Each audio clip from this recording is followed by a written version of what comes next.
Alhamdulillah wa kafa wa salatu wa salam ala nabina al-Mustafa amma ba'd.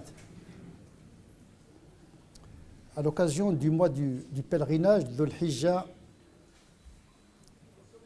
il sied de rappeler quelques symboliques, quelques significations de cette pratique qu'est le pèlerinage. Le pèlerinage, c'est le 5e pilier de l'islam. C'est plus qu'un devoir. C'est une obligation. C'est plus qu'une obligation. C'est un pilier, rukn. Vous savez, les devoirs ne sont pas de la même nature ni avec le même degré. Les 5 piliers de l'islam sont le summum des pratiques cultuelles en islam. Et donc il ne s'agit pas d'une pratique optionnelle. Il faut que le pèlerinage fasse partie des projets spirituels du musulman. Selon ses conditions physiques, sociales et matérielles. Mais il faut avoir une intention et un projet de faire le voyage de la vie. C'est un voyage existentiel pour le croyant. Inni dhahibun ila rabbi sayahdin. Ibrahim il a dit, je marche vers Dieu pour qu'il me guide. Si le pèlerin part avec cette intention abrahamique, il a déjà réalisé le pèlerinage.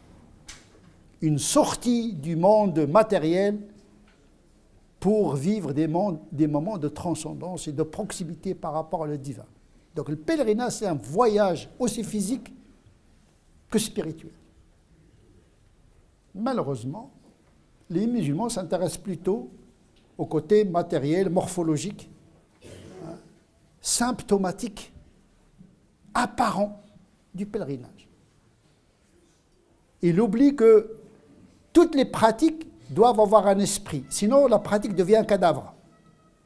Une prière sans esprit, c'est des mouvements vides. Il y a beaucoup de musulmans qui entretiennent un cadavre, mais sans esprit. Ils entretiennent la forme, mais ils oublient qu'une forme qui ne contient pas d'esprit, c'est du vide.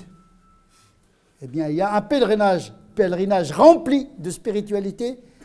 Il y a des pèlerinages qui sont des comportements coupés du sens.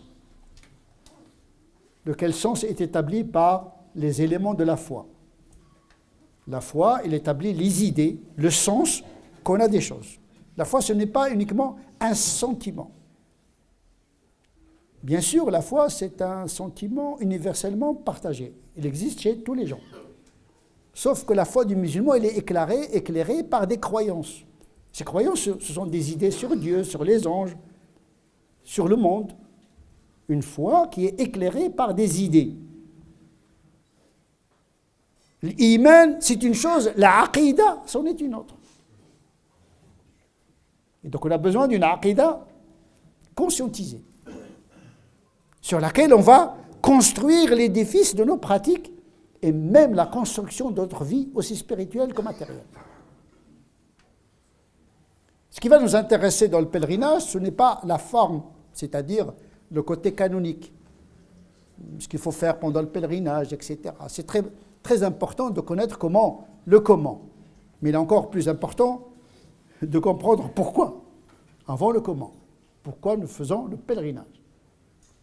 Et quelle est sa relation avec la transcendance et les éléments de la foi. On va parler d'un certain nombre de symboliques, de liens, de signification du pèlerinage. Le pèlerinage, comme les autres pratiques de l'islam, sont intimement liés à d'autres piliers qui sont les piliers de la foi. Nous avons les piliers de l'islam, qui sont les pratiques exotériques, mais qui sont liés à des piliers primordiaux qui viennent avant les piliers de l'islam, à savoir les piliers de la foi. L'unicité de Dieu, les anges, les Écritures, les prophètes et le jour du jugement dernier, selon le verset coranique auquel un hadith ajoute le destin.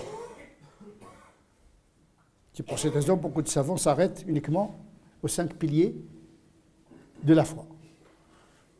Et on va se contenter de ces 5 piliers de la foi. Quel est le rapport du pèlerinage avec ces éléments de la foi? Il est très important de structurer nos comportements, parce qu'il y a des musulmans qui vivent la religion, mais ils ne la conscientisent pas, ils ne font pas le lien. C'est comme on est dans un désordre, une pratique dans le désordre mental. On fait beaucoup de pratiques, mais on ne sait pas, je suis musulman et on fait ça parce qu'on est des musulmans, etc. Mais vous êtes obligé d'expliquer votre religion, parce que vous vivez avec des gens qui ne trouvent pas l'islam évident. Ils le trouvent même bizarre, des musulmans qui se soumettent à Dieu, mais ils ne savent pas pourquoi ils se soumettent à Dieu. Vous êtes acculés à expliquer votre religion à vos enfants et aux autres. Donc vous devez avoir des éléments, d'abord pour comprendre ce que vous faites, parce que parfois on fait des choses, on sait les choses qu'on fait, mais on ne les connaît pas. Quand vous faites la prière, vous savez ce que vous faites, mais vous ne comprenez pas pourquoi vous la faites. On va essayer un petit peu de comprendre le pourquoi, de comprendre. Parce que le savoir, c'est une chose et comprendre, c'en est une autre. Vous pouvez avoir une information, mais vous n'avez pas les éléments de la comprendre, de l'interpréter. Eh bien, le pèlerinage, c'est une pratique, mais c'est une idée également. C'est une vision. D'abord, le pèlerinage, le hajj, a un lien fondamental avec Dieu, et pas n'importe quel Dieu. Dieu d'Abraham. Parce que dans le marché des divinités, il y a une panoplie de lecture de la divinité. Tawhid, ça veut dire l'unicité de Dieu. Et l'unicité, ce n'est pas un nombre. Ce n'est pas un nombre. L'unicité, c'est un dogme simple. Mais intellectuellement, ça demande une cogitation intellectuelle, mais également une expérience mystique. Parce qu'il y a l'unicité des théologiens et l'unicité des mystiques. Les deux doivent converger. L'expérience du divin. C'est-à-dire que l'idée de Dieu devient une présence. Comment faire? Ça commence d'abord par réfléchir, puisque Dieu se décrit dans le Coran et la Sunna. Il est bon, il est juste, il est miséricordieux, etc., les attributs de Dieu. Mais comment sentir ces attributs? Eh bien, en s'engageant dans une pratique correcte. L'accès à l'unicité à travers l'orthopraxie, c'est-à-dire le pèlerinage lui-même qui fait partie de ces pratiques. D'abord, il part de la foi en Dieu, mais pour confirmer par l'expérience l'unicité d'Allah subhanahu wa ta'ala. On part de la foi pour renforcer la foi. Ya ayyuhalladhina amanu, aminu. Oh, vous qui avez la foi, ayez la foi. La première foi, c'est quoi? C'est un sentiment flou. Mais le deuxième degré de la foi, c'est une conscientisation, une réalisation de la foi. Et donc le pèlerinage est un voyage vers l'unicité d'Allah subhanahu wa ta'ala. Dieu que nous adorons dans cette mosquée, avec une distance par rapport à Al-Kaaba, exige de notre part réduire la distance physique pour s'approcher de Al-Kaaba, c'est-à-dire la Qibla, pour réaliser physiquement et spirituellement cette proximité avec le divin. On est dans la symbolique qui mobilise l'intérieur. Il faut que le mouvement du corps enclenche un deuxième mouvement, celui de l'esprit. Celui qui fait le pèlerinage avec son corps, mais son esprit, il est resté encore avec ses brebis, supermarchés, et le travail, le professionnel, il n'a pas fait le voyage.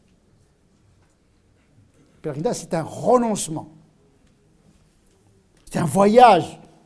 Un voyage peut-être pour ne pas revenir. Je pars vers Dieu. C'est-à-dire, il ne faut pas avoir l'intention de retourner. On oublie le retour. Et si vous partez vers Dieu et vous pensez déjà au retour, vous êtes mal parti. Vous êtes mal parti. Parce que c'est comme un contrat temporaire. C'est comme des gens avec le jeûne, avec les prières. Dès que le culte s'arrête, la relation avec Dieu s'arrête. C'est pas comme ça. Il faut que l'intention soit... C'est comme dans le mariage. On ne se marie pas avec l'intention de divorcer. On ne part pas vers Dieu avec l'intention de l'oublier par la suite. Le Hajj, quand il part, il ne faut pas qu'il revienne comme il était au départ. Donc c'est un voyage vers l'unicité d'Allah subhanahu wa ta'ala. Mais l'unicité ici, elle est incarnée dans l'adoration. Parce qu'on peut croire en l'unicité de Dieu, mais tant que ce n'est pas transformé en acte symbolique à l'égard de Dieu, ça reste une croyance inachevée. C'est comme quelqu'un qui dit « oui, j'ai compris », mais il ne passe pas à l'acte.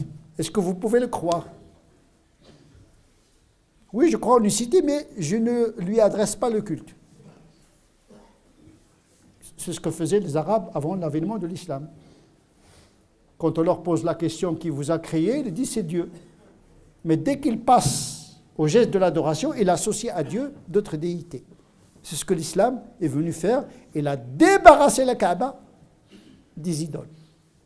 Pour réaliser cette unicité théologique et pratique. L'adoration est nécessaire pour la confirmation de l'unicité de la foi. Il faut passer à l'acte. C'est-à-dire une foi motrice. Et quand on passe à l'acte, généralement c'est en passant à l'acte qu'on peut faire des erreurs. On s'adresse à Dieu, mais en même temps, on ne s'adresse pas totalement à Dieu. Et donc le shirk, il y a le shirk manifeste et le shirk subreptice. On se prosterne pour Dieu, mais on sait que, en même temps, dans notre esprit, on a plus confiance à notre portefeuille, on a plus confiance à un pouvoir quelconque. Donc notre prosternation n'est pas absolue. Notre pèlerinage n'est pas absolu. Elle est mélangée avec des bruits et une pollution associationniste qui nous empêche vraiment de vivre l'unicité dans l'action, l'unicité de Dieu dans la foi et dans la pratique. وَلَا يُشْرِكْ بِعِبَادَةِ رَبِّهِ أَحَدًا. Il ne faut pas associer à Dieu lors de l'adoration quelqu'un d'autre. Et donc, c'est l'absolutisation de l'unicité par ce voyage existentiel de la vie vers Dieu. C'est un voyage vers Dieu. Ce n'est pas un voyage vers l'Arabie Saoudite. Ce n'est pas un voyage vers la Mecque. Ce n'est même pas un voyage vers la Kaaba. C'est de dire peut-être dans l'espoir de rencontrer Dieu là-bas, aux sources du monothéisme, là où Dieu a demandé à Abraham de lui construire un temple pour célébrer son unicité. C'est une intention agissante qui transforme la psychologie de la spiritualité. Et donc, le pèlerinage a un rapport avec Dieu, avec l'unicité. C'est un voyage vers Dieu qui nécessite un renoncement. On laisse tout derrière. C'est pourquoi le pèlerin, il ne doit pas couper les cheveux, il ne doit pas couper les ongles, il n'a pas le droit d'avoir un rapport sexuel. Ça y est, il entre dans l'autre monde. Pendant un moment, il entre, il oublie. Il faut oublier, il ne se rappeler que d'Allah subhanahu wa ta'ala pendant le pèlerinage. Ça ne veut pas dire que ne pas penser à autre chose, parce que le commerce est permis pendant la saison du pèlerinage. Mais l'essentiel, c'est un voyage de la vie. Une fois dans la vie, il ne faut pas le rater. Il faut se préparer pour ce voyage. La préparation est un déterminant de la qualité de votre voyage de la vie. C'est le 5e pilier. L'autre relation, l'autre symbolique, c'est que le pèlerinage, il est en rapport avec le 2e élément de la foi, les anges. Nous sommes appelés à imiter les anges qui sont des esprits purs. Essayer d'échapper à la pesanteur du corps. Nous sommes des êtres humains entre les animaux gouvernés par leur instinct et leur biologie. Et nous avons une part céleste, angélique, qui est l'esprit qui vient du ciel, Ar-Ruh. Et donc c'est une imitation également, comme on fait pour la prière, on prie exactement comme les anges. Les anges, dans le ciel, ils sont debout devant Dieu, ou bien dans le roko, ou bien dans le sujoud, ils sont très bien alignés, comme dit le Coran, ils sont bien rangés. Donc on imite les anges d'une certaine manière. On essaie d'échapper à la pesanteur de la vie pour vivre un moment angélique, céleste. Ça ne veut pas dire que nous devons nous couper totalement, c'est impossible, mais c'est une tension vers le ciel à travers l'imitation des anges qui sont des purs esprits. Et trouver l'équilibre entre les besoins du corps et les besoins de l'esprit par une imitation des anges dans la mesure du possible. Aussi, le jeûne, c'est une imitation des anges. Les anges ne boivent pas, ne mangent pas, ne copulent pas. Donc pendant le Ramadan, on fait comme les anges d'une certaine manière. Donc on ne peut pas être comme les anges et comme les démons pendant le mois de Ramadan. C'est antinomique. C'est pourquoi pas beaucoup de savants, mais il y a des savants qui disent que le musulman qui commet un péché pendant le mois de Ramadan, son jeûne est invalide.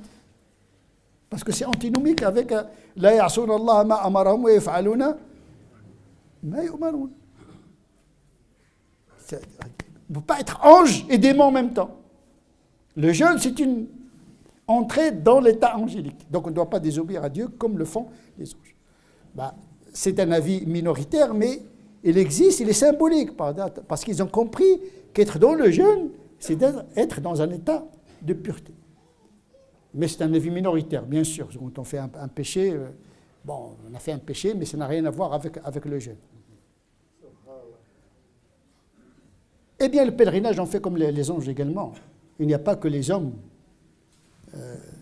que les musulmans qui accomplissent le pèlerinage. Avant nous, il y avait déjà une Kaaba céleste. Baytullah al-Haram céleste. Baytul Ma'mour. Bayt Ma'mour, Amir. C'est la maison de Dieu dans le ciel qui est remplie d'anges, un lieu de pèlerinage des anges. Donc il y a un pèlerinage terrestre et un pèlerinage céleste. Donc c'est une imitation des anges. Donc le pèlerinage a une relation avec l'unicité de Dieu, avec l'imitation des anges, mais il a également un rapport avec les Écritures, qui est le troisième pilier de la foi. Ce pèlerinage nous a été apporté par les Écritures. Sinon, comment deviner que Dieu nous a donné un code de communication, comme les 5 prières, le jeûne du mois de Ramadan, il a donné également un code de communication, de transcendance et de relation avec lui à travers cette pratique. Une communication symbolique. Donc le Coran parle de la circumambulation, il parle de la course entre Safa et le Marwa, il parle du sacrifice, etc. Donc il existe le pèlerinage. Il a une trace scripturaire. Il n'y a pas uniquement une tradition orale, il y a une trace scripturaire éternisée par la parole, la dernière parole révélée aux humains, à savoir le Coran. Et puis, il a une relation avec le prophète, les prophètes, qui est le 4e pilier de la foi. Et c'est Abraham, le père des prophètes, lui-même, qui a bâti ce temple et a appelé les gens à y accomplir le pèlerinage. C'est en lien avec une personne qui s'appelle Ibrahim, l'incarnation du monothéisme. Il a instauré le pèlerinage tel que nous le connaissons aujourd'hui. Mais au fil du temps, il a été envahi par l'associationnisme et les idoles et les statues. Le prophète est venu purifier le pèlerinage de l'intrusion du polythéisme. Il a réformé le pèlerinage. Mais le pèlerinage, il existait, les Arabes faisaient le pèlerinage comme nous le faisons aujourd'hui. Ils s'arrêtaient dans le mont Arafat, ils faisaient les 7 tours, parfois ils faisaient les 7 tours tout nus, c'est-à-dire un renoncement total, comme l'Yom al-Akhir, parce qu'ils avaient les traces d'Abraham, c'est-à-dire quand on entre dans le pèlerinage, on doit se débarrasser de tout, parce que le jour du jugement dernier, nous serons tous nus. C'est pourquoi les hommes, généralement, Il faut l'ihram, vraiment le minimum, on s'habille avec le minimum. Et les femmes, pendant le pèlerinage, ils doivent enlever, ils doivent faire apparaître leur visage et leurs mains. C'est une nudité, je dirais, médiane. Comme guise de renoncement. S'habiller le moins possible. On n'a pas le droit de se couper les cheveux, etc. Vraiment, on est occupé par cette pratique. On s'adonne à Allah subhanahu wa ta'ala et on oublie toute la vie et le confort matériel.